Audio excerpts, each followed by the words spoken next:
Why is Bill Gates trying to make me a stinking vegetarian?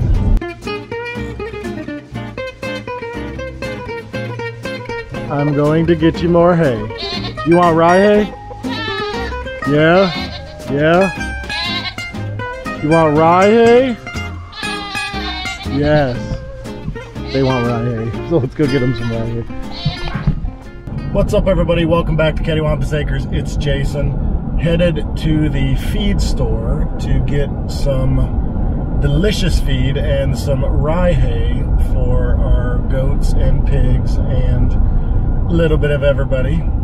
Today we're talking about Bill Gates, the computer guy, the Microsoft guy.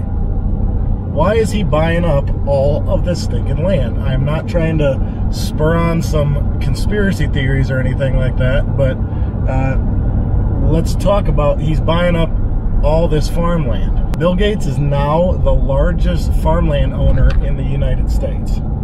Pretty crazy. And I don't know of any of the farms that he's actually growing animals on. I'm not saying you can grow animals from the ground, but raising animals, I guess, would be the most appropriate way to say it. All that to say, is Bill Gates trying to make me a vegetarian? I know online lately, Bill Gates has done a lot of stuff with like Impossible Foods and the vegetarian plant-based companies. So it would lead me to believe that he's somehow working with them. I don't know that I can verify that, but I would think so.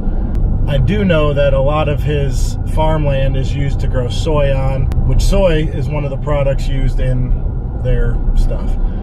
Long time ago, in the beginning of our YouTube channel, we talked about why we don't like the fake meat products and stuff. Like, here's my opinion, and this is my opinion only, but if I want vegetables, I'm going to eat vegetables. If I want fruits, I'm going to eat fruits.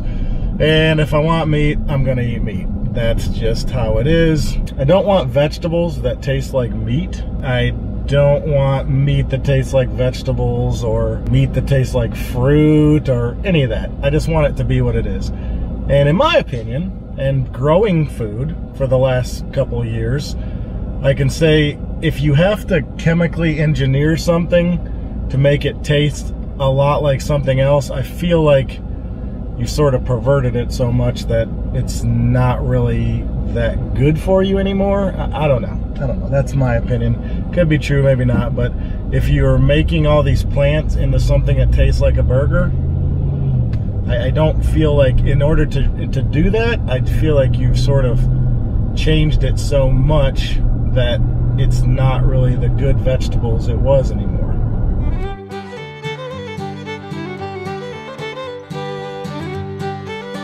We're going to Jensen Reserve to pick up a Mason piglet who has a hernia, Ernie, and that's because we're going to eat him. All right.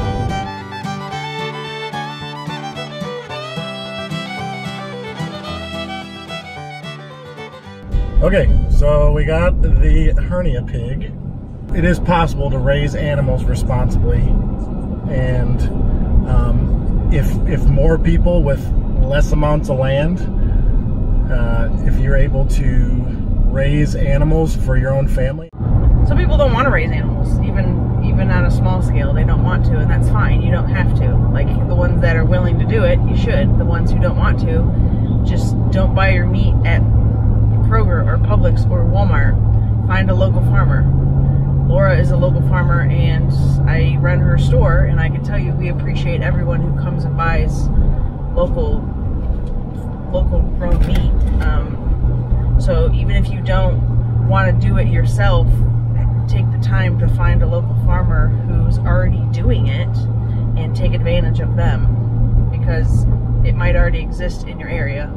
Just know, people like what I'm talking about today, Bill Gates, for instance, are buying up tons and tons of land, and it's already been shown that the news reports, no matter who you ask, are saying that although he's not the one out there farming it, he's not treating that land responsibly. He's just buying it up, and it's just an investment for him. Where, in my opinion, if you can make an investment in your own family by sourcing your food, or specifically your meat, from a local farmer or from your own backyard, you're certainly doing the world, that animal, and your family a much better deal. That's one thing that we can do as homesteaders and small farmers, and we can be more responsible with what we're doing. I would not say that to never use fertilizer. I would not say that you have to be organic or you have to till or not till or any of that stuff. But if you can control it in your small area and you can grow a good majority of your own food, or know that the farmer you're getting it from is doing it responsibly, then you know that you're not harming the earth and you're actually putting back to the earth instead of just taking away from it. What we're going to do with this pig is we're going to put him in the enclosed garden, and hopefully while we're getting ready to prepare to butcher and eat the pig, we will be letting him use his manure to go back into the soil, and maybe they're not as good at tillers as we previously had pigs, but hopefully help till up the land a little bit. And although he'll be flattening it out and taking some of the grass and weeds away, he'll also be, all that manure he puts back down will be good stuff that we can till back into the land and let that compost down.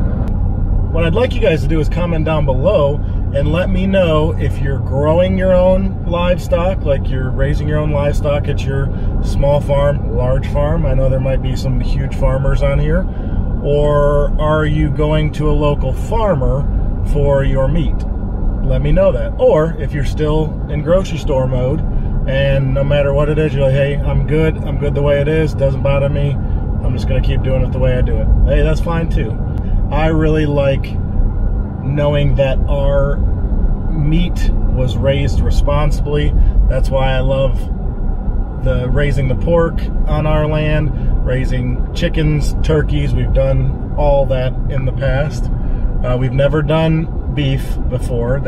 We do get that from responsibly raised farms elsewhere, usually through Jensen Reserve, Lauren's work. There's always back and forth about whether or not there's hormones or steroids or antibiotics in these animals, and maybe it's true, maybe it's not.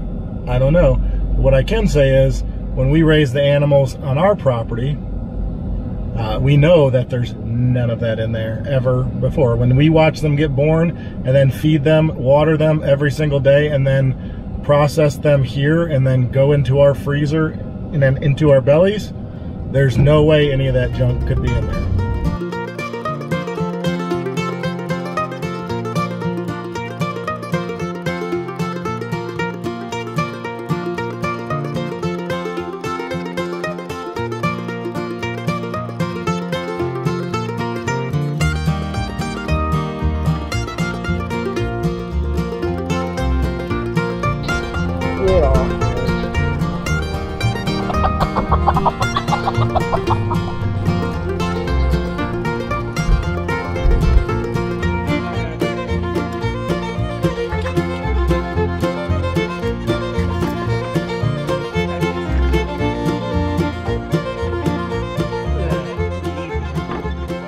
So here we are, we're into our first venture into growing out and harvesting lean pigs with her, which she doesn't look overly lean, but she is what's considered a lean pig.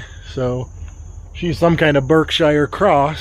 He just wants to eat a chicken. That's not a good idea. So we still see how it goes. As the title of the video said, is Bill Gates trying to make me a vegetarian? Well, it's not gonna work because we raise our own meat here. And we just want to encourage you guys that no matter how big or small a property you have, that you can strive for whatever kind of food security and food independence that you can do in your property. And if not, find some kind of farmer local that can get you set up. Because what we always say here is, when you homestead, you're home fed. Thank you guys for joining us. Please don't forget to subscribe, ring the bell, hit the like button, and share this video with all your friends who like to eat food and pork today. We'll see you guys next time.